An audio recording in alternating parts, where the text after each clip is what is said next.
Kienan Dixon here with head basketball coach Alan Seretti. Coach, it's a new season. What are you excited about? Everything. I mean, that's the thing. With the new season comes new opportunities, and obviously with the way last season ended, we left some things undone, and I feel like the core of our leadership coming back is pretty excited to get back out on the floor together. And you talked about the end of last season. You guys lost in the play-in game to Ursinus. How do you guys sort of bounce back? And obviously you have a lot of leadership on your team, Mike Hinckley, Bryce Allen, some of those guys. Yeah, we're excited about that. I mean, we have a unique situation we have 4 guys back who are upperclassmen who have played in big games. They were all members of the championship game 2 years ago, the team that played in that game. But 2 of those guys relatively didn't play at all last year. You know, Elijah played 5 games, and Mike Drzezinski didn't play at all. So to have those guys back and draw on those experiences from 2 years ago, along with Mike and Bryce, that should be a big additions for us, and it should be great leadership. And you mentioned Elijah Wright. He's coming back this year after missing most of last season. He had an immediate impact last season early, but losing him, how do you think bringing him back is going to help?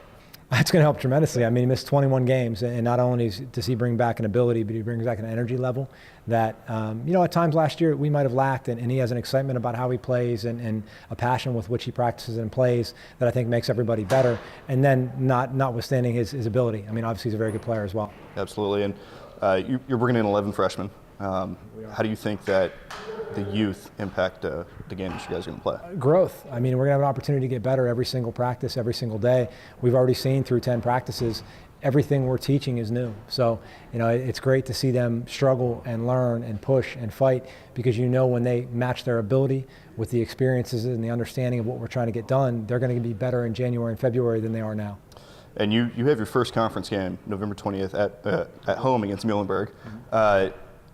How do you guys prepare for that with an early conference game like that to create an identity and sort of find your way as a team? That's a great question. I mean, the movement of the schedule up a week as well. We open with York on November 8th, which is a week earlier than normal. So less practice time, less time to gel with more young kids. That's a heck of a challenge, but hopefully those experiences will get us ready for Muhlenberg, because we're constantly striving to be ready for conference play. And I feel like those experiences early, when we're not quite sure who we're going to be, that'll help speed up the learning curve and help us take on an identity that we're going to need later. Yeah, and staying on conference play, the conference championship, it's sort of become a regular thing for you guys. You have a couple under your belt at this point. How do you prepare these guys with the goal in mind? I mean, try to get better every day. I know it's cliche to say, but our goal is always to be in the top 5, to have an opportunity to play for that title. We were fortunate that 7 of the last 8 years we were playing in the semifinals right away, so you had to win 1 game to get to that title game.